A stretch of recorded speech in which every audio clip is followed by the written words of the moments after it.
நீ மெதுவாக பேசிட்டு வாய்யா, நாங்கள் போகிறோம். காரணம் பிரிய மனமில்லாமல் முடிக்கிறேன்னாரு. ஒரு பாட்டு ஒன்று பாடினார் பாருங்க, அதை எப்படி மயில் ஊட்டம் வழிகாட்டுமா. மோனிகா பெல்லுஜி அப்படின்ற பாட்டு. Monica I love you Monica, I love you Monica. அதில் எனக்கு பிடிச்ச வரி இதுதான்.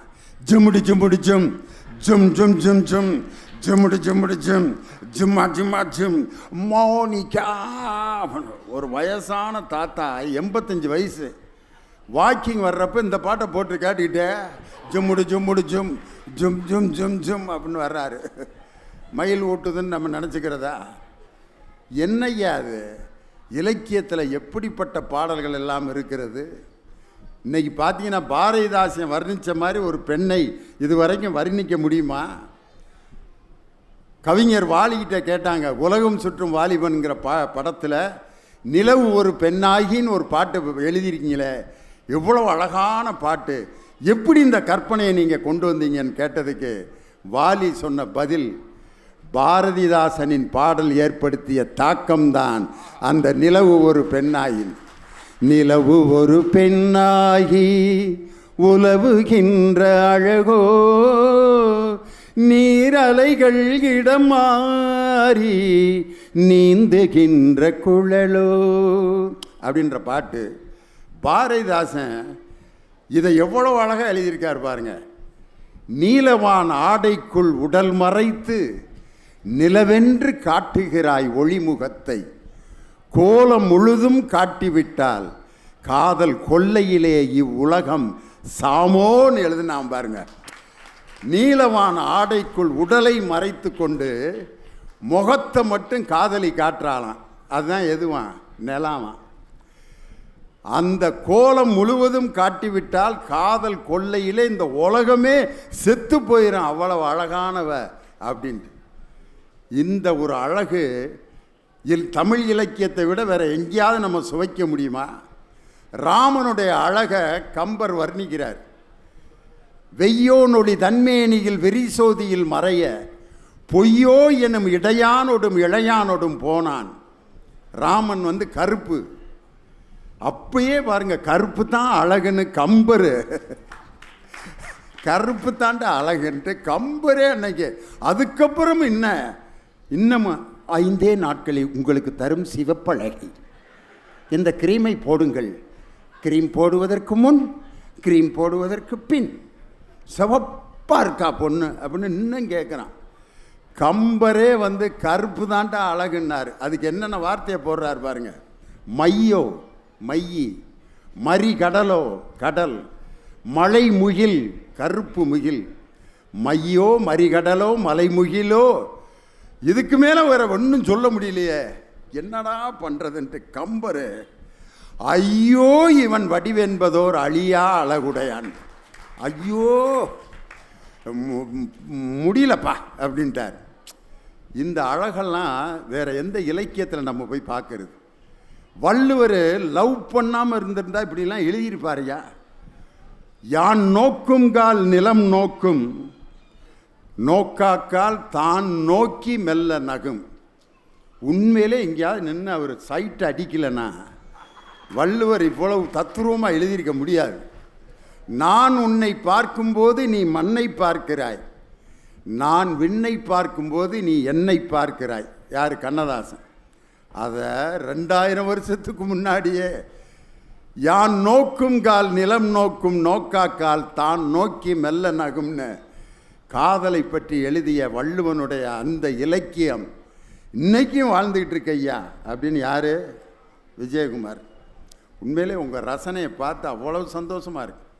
இப்படித்தான் மேடையில் ஒருத்தர் பாட்டு பாடிக்கிட்டே இருந்தார், வரிசையாக பாட்டு, பழைய பாட்டிலேருந்து தொடங்கிட்டார். செந்தமிழ் தேன் மொழியால் அப்படின்னாரு முன்னால் இருக்கவர். அடுத்து அப்படி ஒன்றொன்னா பாட்டு, வாலியோட பாட்டை பாடுறாரு, அப்படியே பாடிக்கிட்டே வந்தார்.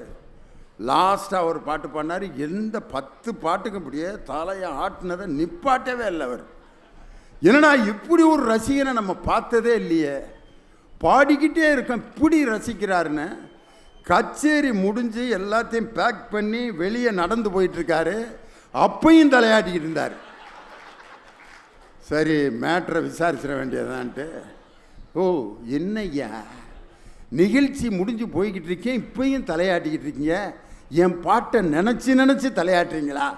அதுக்கு அவர் கேட்டுட்டு சொன்னாராம், பிறந்ததுலேருந்தே மண்டையாட்டிக்கிட்டு இருக்கேன் ஐயா, நான் எனக்கு நரம்பு தளர்ச்சி, நான் மண்டையாட்டுறதை பார்த்துட்டு நீ இப்படி வரிசையாக பாடுவேன்னு நான் எதிர்பார்க்கவே இல்லைன்னா, அந்த பாடகர் அப்பயே மூட்டைப்பூச்சி மருந்தை வாங்கி கொடுத்துட்டு இறந்துருக்கணும்.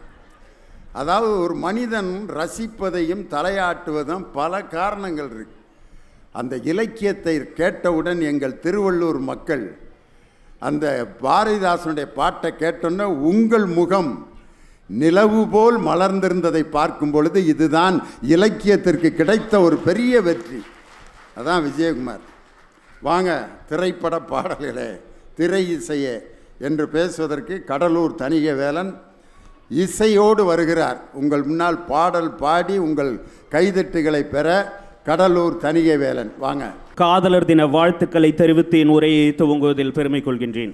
புத்தக திருவிழா வாழ்த்துக்கள் சொல்லுவாயான்னா பூரா லவ்வாகவே மாறிட்டீங்களா எல்லாரும் சேர்ந்து? வயசுக்கு தகுந்த மாதிரி வாழ்த்துக்களை சொல்லி பழகிறோம் நடுவர் அவர்களே.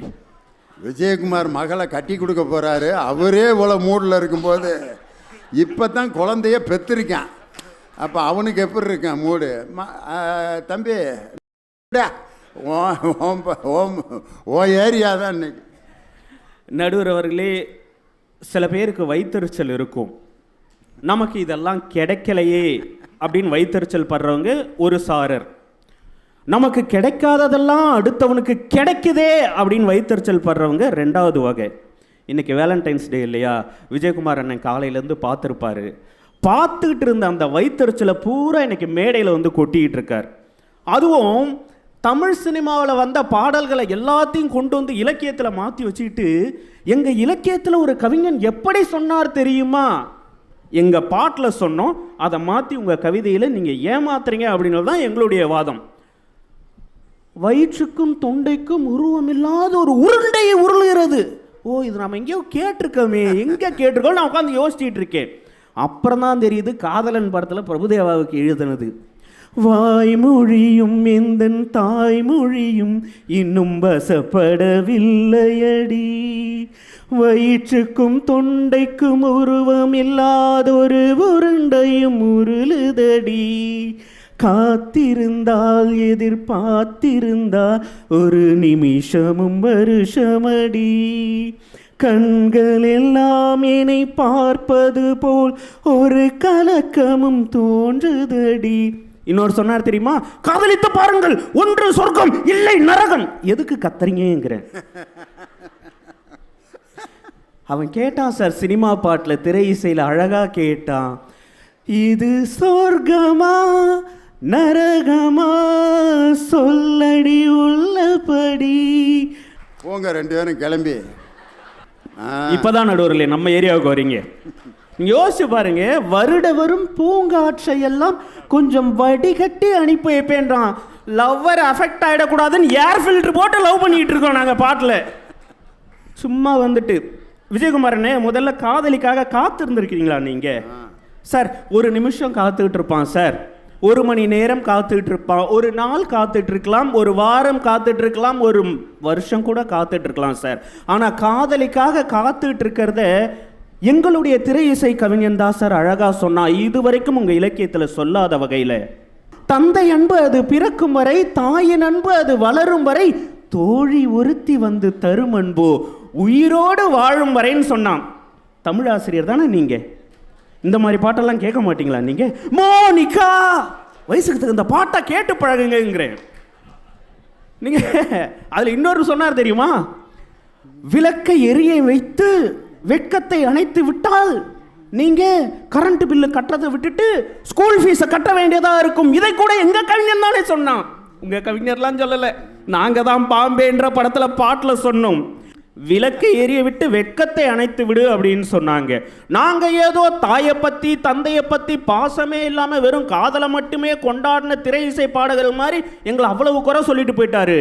எங்களுடைய கவிஞர் தான் சார் எழுதினாரு, மன்னன் அப்படின்ற படத்துல தாயின் பாசத்தை, தாயை எவ்வளவு கொண்டாட வேண்டும் நாங்க தான் சொன்னோம். விஜயகுமாரனை கேட்டிருக்கீங்களா? ஐயப்பன் கோயிலே அதை தான் பாட்டாக எழுதி கல்வெட்டில் செதுக்கி வச்சிருக்காங்களாம். அம்மா என்று அழைக்காத உயிர் இல்லையேன்னு சொல்லி காலத்தை கடந்து நிற்கின்ற பாடல் எங்களுடைய திரை இசை பாடல். சிறைன்னு ஒரு படம் பார்த்துருக்கீங்களா நீங்கள்? லேட்டஸ்ட்டாக வந்துச்சு. நீலோத்தின்னா என்னன்னு தெரியுமா உங்களுக்கு?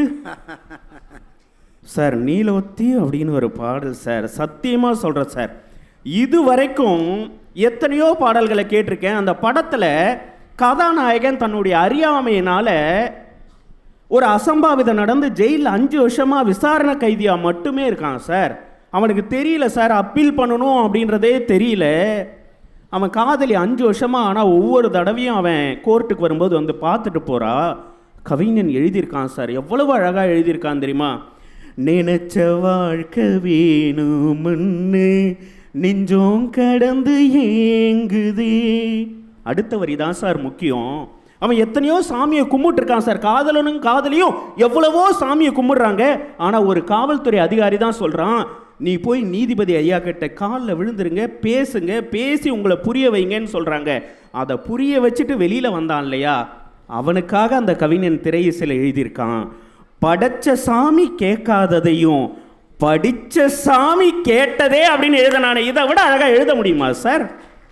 எல்லோரையும் போல நல்லாரு போனாலே நீதி தரும் சேதி வரும் நமக்குண்டு அழகிய எதிர்காலம்.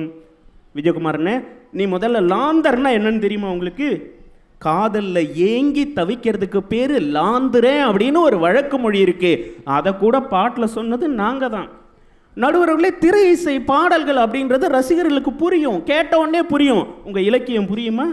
வந்ததுலேருந்து சிலப்பதிகாரம், 4 மணிக்கடிகை, 40 இனியவை 40 கார் 40 களவழி 40ன்னு அங்கிட்டு இருந்து 4 பசங்க தெரிச்சு ஓடி போயிட்டாங்க. பள்ளிக்கூடத்தை விட்டு புத்தக திருவிழாக்கள் தான் இங்கிட்டு வந்து பாடம் எடுக்கிறாருன்னு. ஐகார குறுக்கம், அவுகார குறுக்கம், மகர குறுக்கம், ஆயுத குறுக்கம், ஒற்றலை படை, இன்னிசை அலப்படை, ஆகாகா வாகாகா. சார், வெயில் அப்படின்னு ஒரு படம் சார். சின்ன வயசுலேயே அவங்க அப்பா கதாநாயகனை அடித்து துரத்திடுறாரு, வீட்டை விட்டு ஓடி போயிடுறான். ஒரு தேட்டரில் போயிட்டு வேலை செய்கிறான். அந்த தேட்டருக்கு எதிரில் ஹோட்டல் வச்சுருக்கிறவருடைய பொண்ணு அந்த கதாநாயகனை விரும்புது சார். ஊரை விட்டு ஓடி வந்துட்டான் இல்லையா, அவன் காதலிக்கிட்ட சொல்கிறான் சார். அதை கவிஞன் எவ்வளவு நுட்பமாக எழுதியிருக்கான் பாருங்க. ஊரை விட்டு எங்கேயோ வேறிருந்து நிற்கிறேன். ஒரு பொம்பளை புள்ள கேட்கலாம் சார், நான் கருவறையில் உன்னுடைய குழந்தையை சுமக்கவா அப்படின்னு காதலி கேட்டுடலாம் சார். உலகத்திலேயே முதல் முறையாக திரை இசை கவிஞன் தான் சொன்னான், நான் கடவுள்கிட்ட போய் வரம் கேட்டு கருவறையை வாங்கி அதில் ஒன்றை நான் சுமக்கவான்னு கேட்டான். பார்த்தீங்களா? உங்கள் இலக்கியவாதி யாராவது ஒருத்தர் எழுதியிருப்பாங்களா இப்படி ஒரு வரியை? சும்மா வந்துட்டு எல்லாம் வந்துட்டு சப்போர்ட் பண்ணிடலாம் நினைக்கக்கூடாது சார். ரோஜா ரோஜான்னு ஒரு படம் காதலர் தினத்தில் வந்திருக்கும். இன்றைக்கி காதலர் தினம்ங்கிறதுனால என்னுடைய மனைவி கூட கேட்டாங்க, நடுவர் அவர்களே, இன்றைக்கி லவ்வர்ஸ் டே, நீ பாட்டு கிளம்பி திருவள்ளூருக்கு போகிற, ஒரு கிஃப்ட் உண்டா? ஒன்றும் கிடையாது அப்படின்னாங்க. அப்படி கேட்கின்ற அத்தனை மனைவிகளுக்கும் கணவர்கள் சொல்ல வேண்டிய ஒற்றை பதிலை நான் எழுதிட்டு வந்திருக்கேன். இதை எழுதி வச்சுட்டு போய் நீங்கள் வீட்டில் சொல்லுங்கள். ஒன்றுமில்லை, காதலர் தினத்திற்கு பரிசு தரவில்லை என்று கோபித்துக் கொள்கிறாய், காதலர் தினத்திற்கு பரிசு தரவில்லை என்று கோபித்துக் கொள்கின்றாய். இந்த ஜென்மத்தில் காதலிப்பவர்களுக்கு மட்டும்தானடி பரிசுகளும் கொண்டாட்டமும். யுகம் யுகமாய் காதலிக்கும் நமக்கெதற்கு அதெல்லாம்? யூஸ் பண்ணிங்க. திடீர்னு பேசிக்கிட்டு இருக்கும்போது வீட்டுக்காரமா ஞாபகம் வந்துருச்சு பாரு. நாங்கள்லாம் நினச்சோம்னா வாயே திறக்க முடியாது. அடிக்கிற நடுவர்களே, காதலர் தினத்தில் அந்த பாடல் வரும். நீங்கள் யோசிச்சு பாருங்க, இதை கற்பனை பண்ணி பாருங்க. உங்கள் இலக்கியவாதிகளால் இந்த மாதிரி கற்பனை உலகத்துக்கு கூட்டு போக முடியாது. இதை மட்டும் கற்பனை பண்ணி பாருங்க. நிலத்தினில் உன் நிழல் விழ ஏங்குவேன், நீ போனால் உன்னுடைய நிழல் வந்து அந்த நிலத்தில் விழணும் அப்படின்னு நான் ஏங்குவேன். எதுக்குடா அப்படி ஏங்குறேன்னு கேட்குறாங்க. அந்த கவிஞர் பதில் சொல்கிறாரு, நிலத்தினில் உன் நிழல் விழ ஏங்குவேன் ரோஜா. அடுத்த வரி தான் சார் ரொம்ப முக்கியம். உன் பேரல்ல நான் சொன்னதும் என் வீட்டு ரோஜாக்கள் பூக்கின்றன. உன் பேரை போயிட்டு என் வீட்டு ரோஜா செடிக்கிட்ட மெல்லமா சொன்னா போதும், அது உடனே பூத்துடுது. ஒரு நாள் உன்னை காணாவிடில் எங்கே உன் அன்பென்று கேட்கின்றன. நான் உன்னை பார்க்காம போயிட்டேன்னு வச்சுக்க, அதே ரோஜா செடி என்கிட்ட கேள்வி கேட்குது, எங்கடா உன் அன்பு அப்படின்னு சொல்லி. உடல்கள் தான் ரெண்டு, உணர்வுகள் ஒன்று.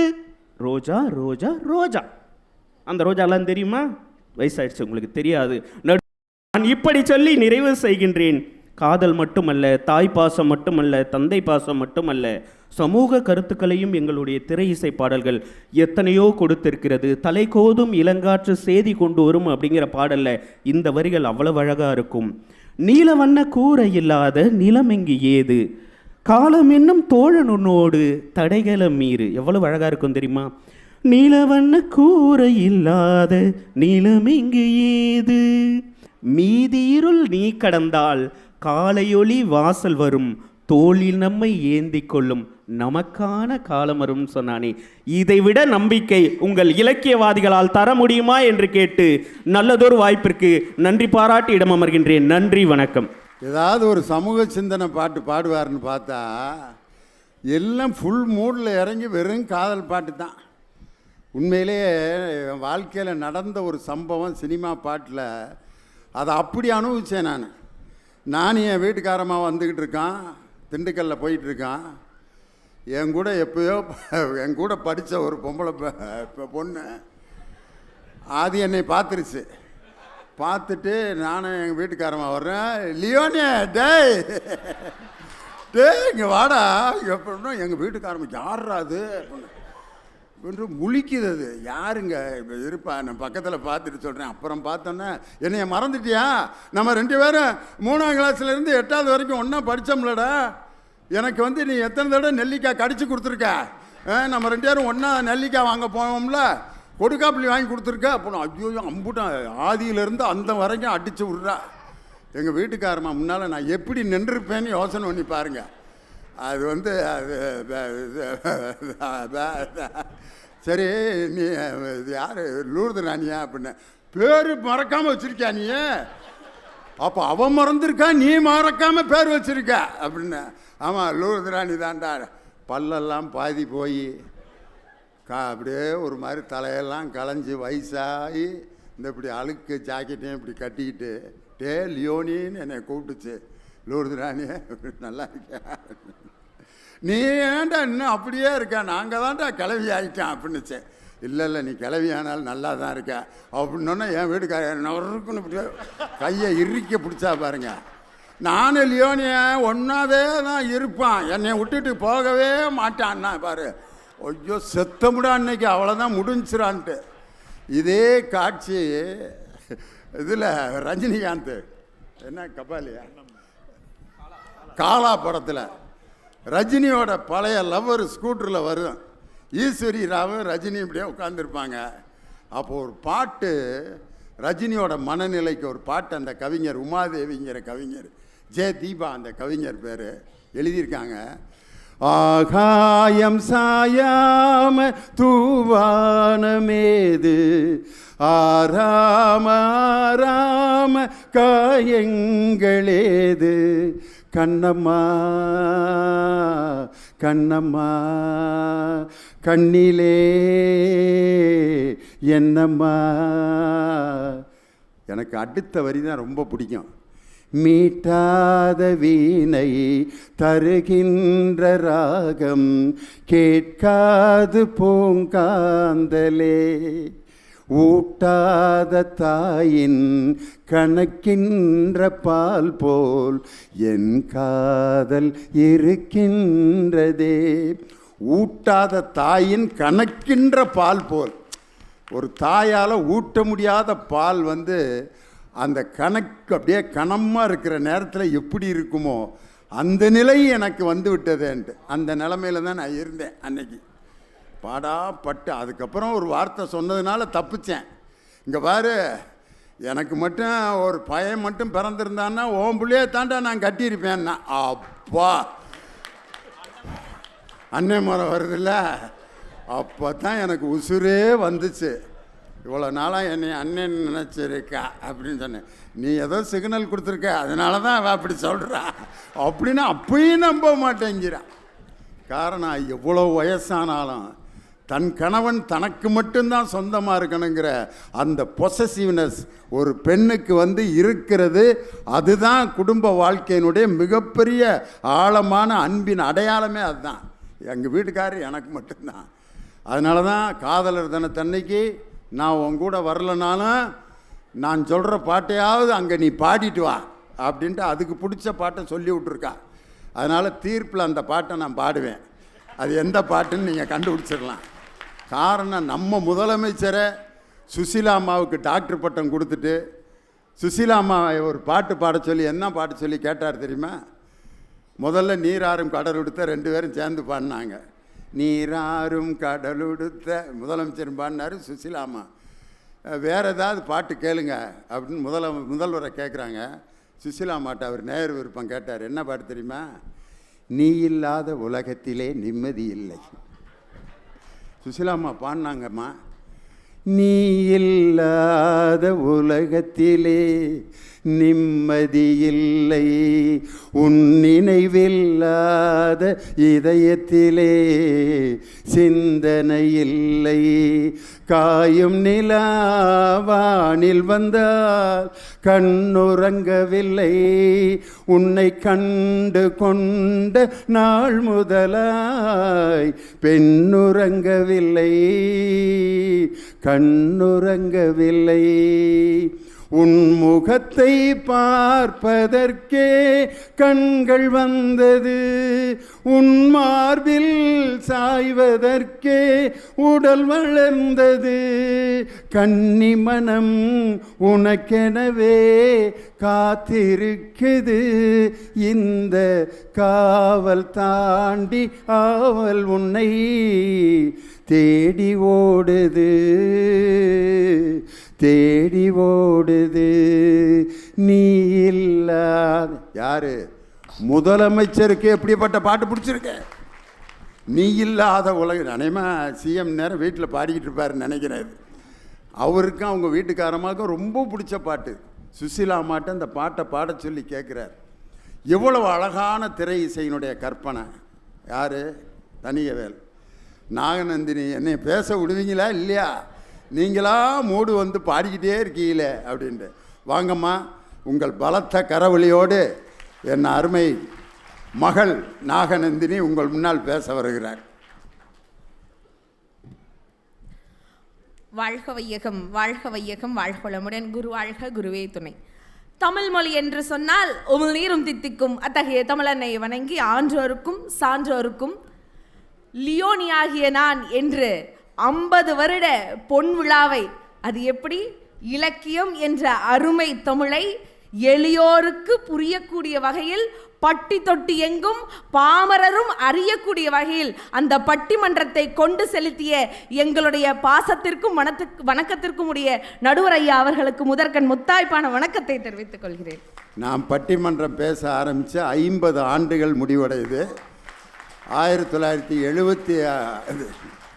1976ஆம் ஆண்டு கல்லூரியில் 1ஆம் ஆண்டு படிக்கும் பொழுது பேராசிரியர் வைத்தியலிங்கம் அவர்களுடைய தலைமையில் பட்டிமன்றம் பேச ஆரம்பித்து 50 ஆண்டுகள் இந்த ஆண்டோட முடிவடையுது. அந்த 50 ஆண்டுகள் முடிவடைந்து நான் முதலில் பேசுகின்ற பட்டிமன்றம் இந்த திருவள்ளூருடைய புத்தக திருவிழாவில் தான். அது உண்மையிலே எனக்கு ஒரு மிகப்பெரிய மகிழ்ச்சி. கலைவாணர் அரங்கத்தில் அதற்கான ஒரு எளிய விழா ஒன்று நடந்தது. அதுக்கு நம்ம மாண்புமிகு துணை முதலமைச்சர் அவர்களும் திரைப்பட நட்சத்திரங்கள், எனக்கு நடுவர்களாக இருந்த ஐயா சுகி சிவம், ஞான சம்பந்தம் எல்லாரும் என்னை வாழ்த்தினார்கள். அது உண்மையிலே ஒரு பெரிய மகிழ்ச்சிகரமான ஒரு நாளாக எனக்கு அமைந்தது. அந்த நாளை நினைவூட்டியதுக்கு நாகநந்தினிக்கு நன்றி.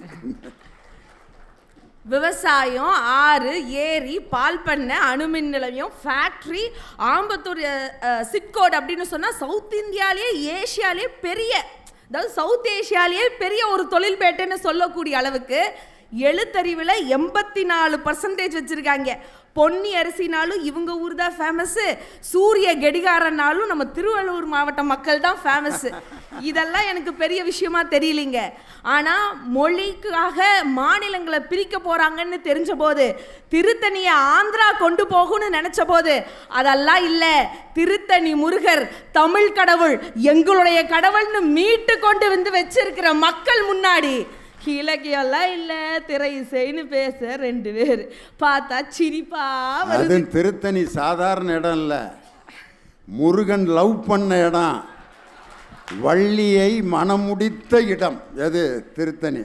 அது பாருங்க எப்படி அமைது பாருங்க. காதலர் தினத்தை அன்னைக்கு முருகன் லவ் பண்ண அந்த வள்ளியை திருமணம் முடித்த திருத்தணி கூட திருவள்ளூர் மாவட்டத்தில் தான் இருக்கு. அந்த அளவுக்கு இருக்குங்க ஐயா. இதில் தனியாக நான் பேசினாரு வாருங்க, கோயம்புத்தூர்லேருந்து நான் வந்துட்டு சும்மாவே உட்காந்துட்டு இருக்கேன்னு நினச்சிட்டேன். அதாவது எங்கள் ஊரில் எல்லாருக்கா தோசை தான் திரி போடுவாங்க. எங்கள் அண்ணன் அப்படியே அந்த தோசைக்கல்லையே திரி போட்டு போய் உட்காந்துருக்கிறாரு. அப்படி பாடின பாட்டெல்லாம் என்ன பாட்டுங்க? ஃபஸ்ட்டு படம் அந்த காதல் என்ற படம். பாட்டெல்லாம் நல்லா தான் இருந்துச்சு. அந்த படத்தை பார்த்தீங்களா? கடைசியில் கிளைமேக்ஸு பிரபுதேவா ஒரு போலீஸ்கார அம்மாட்ட மாட்டிட்டு வாருங்க அடி. அதுக்கு அந்த பாட்டுக்காக தான். அதுக்கப்புறம் மன்மதன் படத்தில் காதல் வளர்த்தேன், அது ஒரு சைக்கோ படம். கடைசியில் அந்த பையன் இருப்பானா இல்லையானே தெரியாது. காதல்னாலே அது ஒரு சைக்கோ தானங்க. அதனால தான் காதலை பற்றி ஒரு கவிஞர் எழுதினார், இஷ்டப்பட்ட இருவர் சேர்ந்து கஷ்டப்படுவதற்கு பெயர் தான் காதல். எப்படி? கரெக்டு தாங்க. அடுத்த பாட்டு ரோஜா ரோஜான்னு அந்த ஹீரோ கடைசி வரைக்கும் ரோசா பூவோட ரயில்வே ஸ்டேஷனில் நின்றுட்டே இருப்பா. அப்படி இதில் எங்கே மகிழ்ச்சி இருக்குது, எங்கே வழிகாட்டுதல் இருக்குது எனக்கு புரியல. அதாவது நம்ம எல்லாத்துக்கும் ஒரு விஷயம் சொல்கிறேன் பாருங்கள்.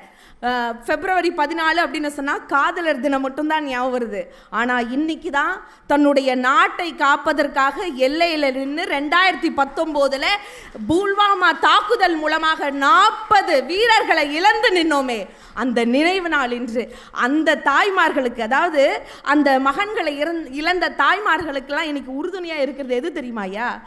ஈன்ற பொழுதிலும் பெரிதுவக்கும் தன் மகனை சான்றோன் என கேட்ட தாய்ங்கிற இலக்கணம் மட்டும்தான் துணை நிற்கும்னு சொன்னா, இதையெல்லாம் எப்படி எனக்கு புரியல.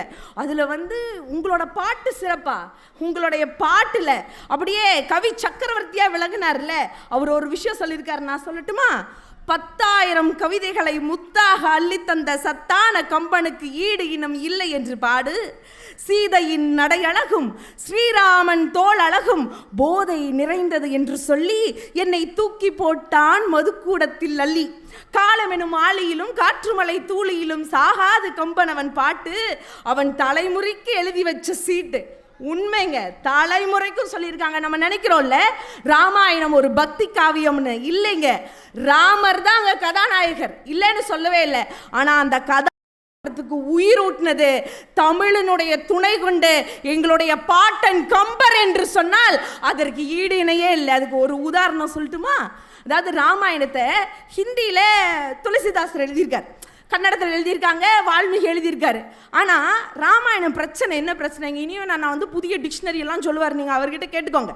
ஆனால் உண்மைக்குமே பிரச்சனை என்னன்னா, ராஜாங்கம் இருக்கா இல்லையா, அதான் ஐயா பிரச்சனை. அதில் ஃபைனலாக ஒரு விஷயம், இது வேற எந்த இதுலேயும் கோட் பண்ணியிருக்க மாட்டாங்க, ஆனால் கம்பர் ரொம்ப அழகாக சொல்லியிருப்பார். அதாவது கைகை அப்படி கூப்பிட்றா ராமனை, இங்கே வாங்க அப்படின்னு, வா அப்படின்னு தான் கூப்பிடணும், மகன் தானே. அப்போ கூப்பிட்டோன்னே ராமன் அப்படி போய் நிற்கிறார். நின்னோடனே ராஜாங்கம் இல்லை. அது எப்படி சொல்கிறாங்க பாருங்க. தாளிரு சடை தாங்கி தாகொரு தவம் மேற்கொண்டு புண்ணிய தீர்த்தமாடி வெண் காணும் நல்கி 7 ஆண்டினோடு வா என்று இயம்பினன் அரசன். யார் சொன்னான்னு சொல்கிறாங்க? அரசன் சொன்னான்னு. அப்பா சொன்னாருன்னு சொல்லல, கோர்ட்டு ஜட்ஜ்மெண்ட்டே வந்துருச்சுன்ற மாதிரி தாய் சொல்கிறா. சொன்னோன்னே சரிங்க, ராமர் நல்லவர் தான், அப்படி தானே நம்ம எல்லாத்துக்கும் தெரியும். சாதாரணமாக எடுத்துப்பார், இயல்பாக போயிடுவார், அப்படியெல்லாம் நினச்சிருக்கலாம். அங்கே தான் அங்கே தமிழினுடைய பெருமை இருக்குது, அந்த இலக்கியத்தினுடைய நயம் இருக்குது, அந்த சுவை இருக்குது. அதாவது சிலையை வடிச்சிருந்தா கூட அப்படி வடிச்சிருக்க முடியாது. ராமனுடைய முகம் எப்படி இருந்துச்சுன்னு சொன்னாங்க தெரியுமா? அன்றளர்ந்த செந்தாமரை அதனை வென்றதம்மா, அப்படி இருந்துச்சு. அதை கேட்டோன்னே ராமன் ஒன்றுமே சொல்லியான், அப்படியே செந்தாமரை பூ மலர்ந்தா எவ்வளோ அழகாக இருக்கும், அதை விட அழகாகி அவன் சரின்னு சொல்லி அவன் சொன்ன வார்த்தை ரிப்ளை என்ன தெரியுங்களா? ராமன், மன்னவன் பணி அன்றே ஆயின் உன் பணி மறப்பேனா? அவங்க அம்மாட்ட சொல்கிறான், இதுதாங்க வழிகாட்டி, இதுதாங்க மன்னவன் சொல்லினா என்னம்மா, நீ சொன்னா கேட்காமையா போயிடுவேன் நான், என் பின்னவன் பெற்ற செல்வம் அடியேனும் பெற்றேன் அன்றோ. இது இல்லைங்க உங்கள் குழந்தைங்களுக்கு நீங்கள் சொல்லிக் கொடுக்கணும், அப்போ தான் பின்னாடி சொத்து பிரச்சனை வராது.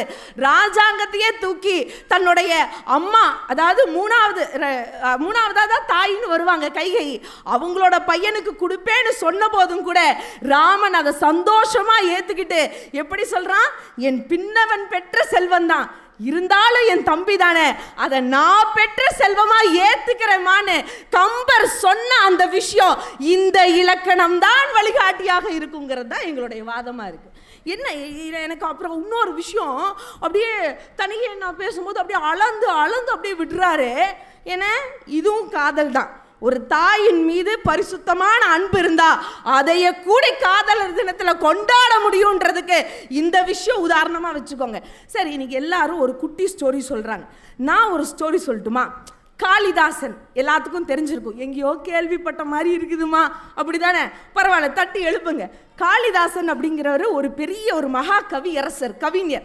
அவர் என்ன பண்ணுறாரு, ஒரு ஊருக்குள்ளே போகிறார். அப்படி அந்த ஊருக்குள்ளே போகும்போது திடீர்னு அவருக்கு ஒரு தண்ணி தாக அடிக்குது. அங்கே பார்த்தா ஓரத்தில் ஒரு கிணத்துல ஒரு அம்மா தண்ணி இறைச்சிட்டு இருக்காங்க. தண்ணி இறைச்சிட்டு இருக்கும்போது இவருக்கு தண்ணி தாக அடிக்குது. அந்த அம்மாட்ட போய் கொஞ்சம் தண்ணி கொடுங்கன்னு கேட்குறாங்க. அந்த அம்மா கேட்குறாங்க, உங்களை இது வரைக்கும் இந்த இடத்துல பார்த்ததே இல்லையே, நீங்கள் யார் அப்படின்னு கேட்டோன்னே, அவர் பெரிய கவிஞர் தான், புலவர் தான், மகாகவி தான், இதெல்லாம் சொன்னால் அந்த அம்மாவுக்கு புரிவா போகுது. அந்த அம்மா ஒரு கிராமத்தில் இருக்கிற அம்மா, இதையெல்லாம் போய் எதுக்கு சொல்லணும், நான் ஒரு வழிபோக்கமா, தண்ணி கொடு அப்படின்னு சொல்லி கேட்டோன்னா அந்த அம்மா சொல்லிச்சு, வழிபோக்கனா இந்த உலகத்திலேயே 2 பேர் தான்ப்பா வழிபோக்கன், ஒன்று சூரியன், இன்னொன்று சந்திரன். ஏன்னா இவங்க 2 பேர் தான் வந்த வழி தவறாமல் டெய்லி வந்துட்டு போயிட்டு இருக்காங்க. ஆக நீ வழிபோக்கனா இல்லை, வாய்ப்பு இல்லை அப்படின்னு சொல்லிடுச்சு. இவருக்கு ஒரு நிமிஷம் அதிர்ந்து போச்சு. சரி, அப்படின்னா என்னை விருந்தாளின்னு நினச்சிக்குவேன் அப்படின்னு சொல்கிறாங்க. விருந்தாளியா? தமிழ் இலக்கியப்படி விருந்தாளி அப்படின்னு சொன்னால் நல்லா நோட் பண்ணிக்கோங்க, சொல்லாமல் வரணுமா, சொல்லிட்டு வந்தாலே நம்மளாம் வீட்டு விட்டு ஓடி போயிடுவோம். இதில் தமிழ் இலக்கியப்படி எப்படின்னா சொல்லாமல் வீட்டுக்கு வர்றதுக்கு பேர் தான் விருந்தாளியா. அப்படி நினச்சிட்டு தண்ணி கொடுன்னு கேட்கும்போது அந்த அம்மா சொல்லுது, சொல்லாமல் வீட்டுக்கு வர்றவங்க தான் விருந்தாளி. அப்படின்னு பார்த்தாலும் இந்த உலகத்தில் 2 பேர் தான் அப்படி வருவாங்க, ஒன்று மரணம், இன்னொன்று நோய். இதை பார்த்தா இந்த 2 மாதிரி உன்னை பார்த்தா தெரியல, கொஞ்சம் இதாக பேசாமல் நீ யாருன்னு தெளிவாக சொல்ல அப்படின்னோடனே, சரி இன்னும் இவர் கொஞ்சம் டெஸ்ட் பண்ணலான்னு யோசிச்சுட்டு காளிதாசன் அடுத்தது சொல்கிறார், என்னைய ஒரு பிடிவாதக்காரன் நினச்சிக்குவேன், இப்போ தண்ணி கூட, தண்ணி தாகம் அடிக்குது அப்படின்னோடனே, பிடிவாதக்காரனா? இந்த உலகத்தில் 2, அந்த அம்மா அந்த 2 விடுற மாதிரி இல்லை, 2 பேர் தான் பிடிவாதம் ஜாஸ்தியாக இருக்கும். ஒன்று நகம், இன்னொன்று தலைமுடி. ஏன்னா இதுதான் வெட்ட வெட்ட வளர்ந்துக்கிட்டே இருக்கும் பிடிவாதமாக அப்படின்னு சொன்னோன்னே காளிதாஸ் என்ன பண்ணுறாரு, அம்மா தாயே என்னை விட்டுருமா, தெரியாமல் உங்ககிட்ட வந்து விளையாண்டுட்டேன், என் பேர் தான்மா காளிதாசன், என்னைய பெரிய கவிஞர்னு சொல்லுவாங்கன்னு சொல்லி முழுசாக சரண்டர் ஆகிறாங்க. இந்த கதையை கேட்டோன்னே எனக்கு ஒரு விஷயம் ஞாபகம் வந்துச்சுங்க. புறநானூற்றில் சொல்லியிருக்காங்கல்ல, பெரியோரை வியத்தலும் இளமே, சிறியோரை இகழ்வது அதனினும் இளமே. இதையே நம்ம பிள்ளைங்களுக்கு சொல்லி கொடுத்தா இதுதானே சார் வாழ்க்கைக்கு மிக சிறப்பாக இருக்கும். யோசிக்கணும். இதில் திருக்குறளை நிறைய பேர் கோட் பண்ணுறோம். ஐயா, இது வரைக்கும் ஒரு திருக்குறளில் சொல்லப்பட்ட ஒரு வார்த்தை, இது வரைக்கும் திருக்குறளுக்கு முன்னாடி சொன்ன எந்த வரலாற்று புத்தகத்திலையும் ஒரு இதிகாச புத்தகத்திலையும் அந்த வார்த்தையை குறிப்பிடலை. திருக்குறளில் மட்டும்தான் அந்த வார்த்தை முதல் வந்துச்சு. அந்த வார்த்தையை அதுக்கப்புறம் திணைமாலை அப்படிங்கிற அந்த நூலில் ஒரு பாடல், ஒரு 103வது பாடலில் அந்த சொற்தொடர் தொடங்கும் போது அந்த பாடல் வருது. அது என்ன சொல் அப்படின்னு பார்த்தீங்கன்னா, வெறுவந்த செய்தொழுகும் வெண்கோளன் ஆயின் ஒருவந்தம் ஒல்லை கெடும். புரிஞ்சுதா? வெகுவந்த, இதெல்லாம் எங்கேயோ கேட்ட மாதிரி இருக்குதுதா, எல்லாரும் உட்கார்ந்துட்டு இருக்கீங்க. ஆனால் இது நல்லா கேளுங்க. வெறுவந்த செய்தொழுகும் வெண்கோள நாயின் ஒருவந்தம் ஒல்லை கெடும். வெறுவந்தன்னா ஓகே அச்சம், இதை கூடி நிறைய பேர் பயன்படுத்தியிருப்பாங்க, நிறைய எழுத்தாளர்களுக்கு தெரியும். பலவந்தம்ன்ற சொல்லும் நிறைய பயன்படுத்தியிருக்கோம். ஆனால் இந்த ஒரு வந்தம் அப்படிங்கிற இந்த சொல் திருக்குறள்ல மட்டும்தான் இருக்கு அப்படிங்கிறது ஆக சிறந்த பெருமை. அந்த வார்த்தைக்கான அர்த்தம் என்ன தெரியுமா? அச்சம். அதாவது அச்சம், அதுக்கு இந்த வார்த்தைக்கான அர்த்தம் என்னன்னா நிலைப்பேறு, உறுதியாக, நிச்சயமாக அப்படின்னு அர்த்தம். ஒரு வந்தோன்ற சொல்லுக்கு இந்த குறளுக்கான அர்த்தம் என்ன அப்படின்னு சொன்னா, அஞ்சக்கூடிய கொடுதலை, அதாவது அஞ்சக்கூடிய கொடுமைகளை நாட்டு மக்களுக்கு, தெளிவாக கேட்டுக்கோங்க, இப்போதான் ரொம்ப தெளிவாக கேட்கணும். அதாவது என்ன?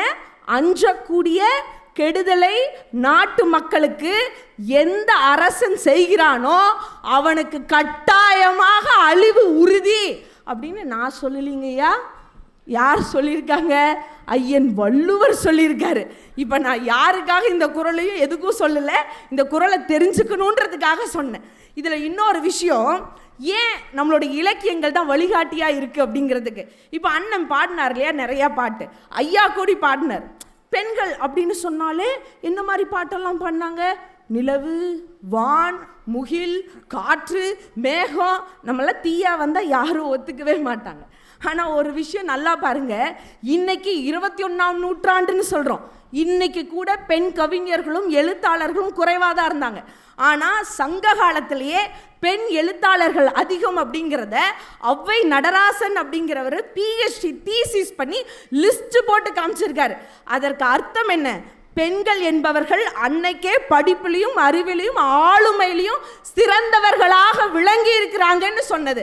அது மட்டும் இல்லை, பெண்களை மதிக்கக்கூடிய சமுதாயம் தான் நம்ம சமுதாயம். இன்னைக்கு ஒரு பாட்டு பாட சொல்லுங்க, அட்ரா அவளை, கொள்ளுடா அவளை, வெட்ரா அவளை, அப்புறம் இஞ்சி இடு பழகி, இந்த மாதிரி தானேங்க நீங்கள் பாட்டு போகிறீங்க. என்னைக்காச்சும் பெண்களை பெருமையாக படுத்தியிருக்கீங்களா?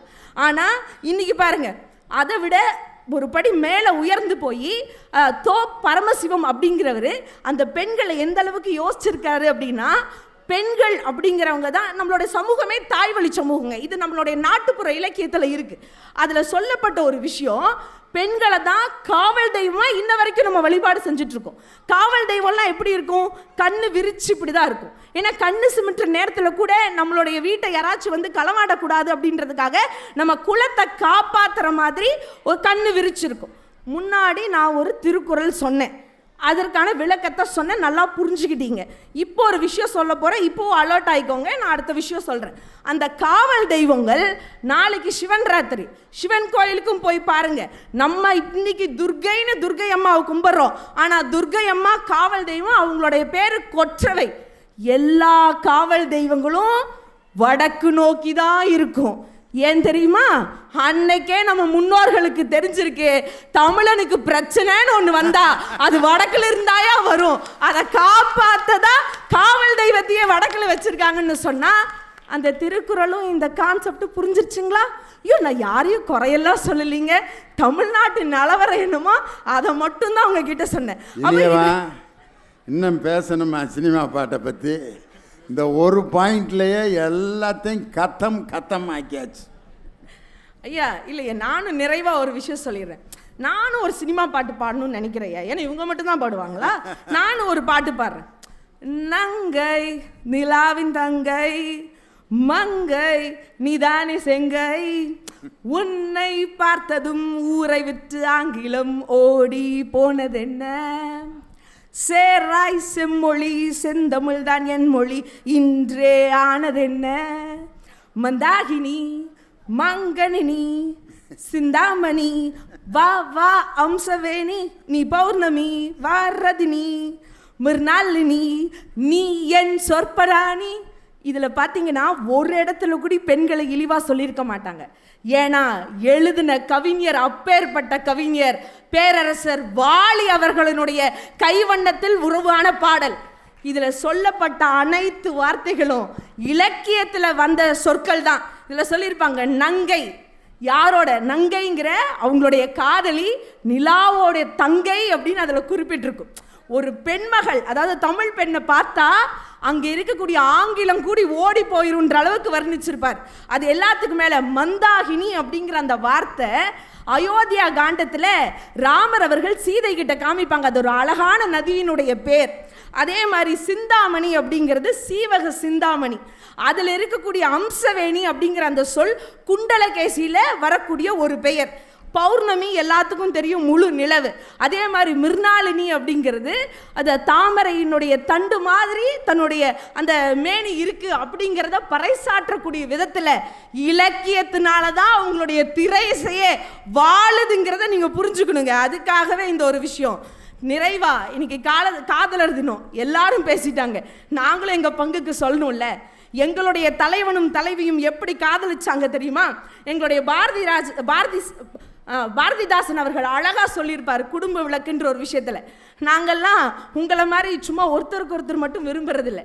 எங்களுடைய குடும்பம் எப்படி வளருதோ அப்படி தமிழ் வளரணும், தமிழ்நாடு வளரணும்னு நினைச்ச அன்னைக்கே எழுதியிருந்தாங்க ஐயா. வரும்படி விகிதப்படி நான் தரும்படி வாக்களித்தபடி கணக்கில் திங்கள் தோறும் கரம்படி வீதி தமிழ் கழகத்தார்கள் கடைப்படியை மிதித்து விட்டார் எண்ணி வைப்பார் பெரும்படியாய் செய்வதுண்டோ படிக்கணக்கை பேசிவிட்டால் கண்டபடி. அப்படியா, அறியாதபடியா சொன்னேன்? நாம் தமிழர் படிப்படியாய் முன்னேற்றம் எப்படியாய் பெறுவாராயின் இப்படியில் கீழ்ப்படியில் இரார்கள் என்றோ.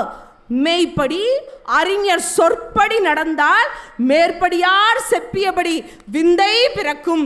எப்படிக்கு முதல் படியாய் தமிழ் படியே இருக்க வேண்டும். இதை நம்ம உணர்ந்தாதான். கஷ்டப்பட்டார்ல அமர்நாத் ராமகிருஷ்ணன் அவர்கள். நம்ம ஒரு காலத்தில் என்ன சொன்னாங்க, தமிழ்நாட்டினுடைய அதாவது இந்தியாவினுடைய வரலாறு எங்கிருந்து தொடங்கன்னா வடக்க சிந்து நதிக்கரை அப்படின்னு எல்லாம் சொன்னதை அதெல்லாம் ஒன்றும் இல்லையா. இனிமேல் இந்தியாவினுடைய வரலாறு மட்டும் இல்லை, இந்த உலகத்துக்கே இரும்பை உற்பத்தி பண்ணதும் இதே மண் தான்.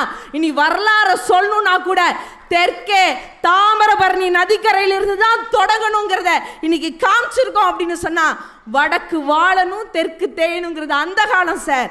இலக்கியத்தோடு இணைச்சு பாருங்க, வடக்க வாழ வைக்கிறதே இன்னைக்கு தெற்கு தாங்கிறது தெளிவா தெரியும் என்று சொல்லி இன்னைக்கும் என்னைக்குமே ஒரு மனிதர்களுக்கு வழிகாட்டியாகவும் அது நிறைந்த மகிழ்வை தரக்கூடிய ஒரு விஷயமாகவும் இருப்பது நம்மளுடைய முன்னோர்கள் நமக்கு கொடுத்த இலக்கியமே இலக்கியமே இலக்கியமே என்பதை ஆணித்தரமாக கூறி வாய்ப்பளித்த அனைத்து நல்ல நெஞ்சங்களுக்கும் நன்றி பாராட்டி இடம் அமர்கிறேன். வாழ்க வளமுடன்.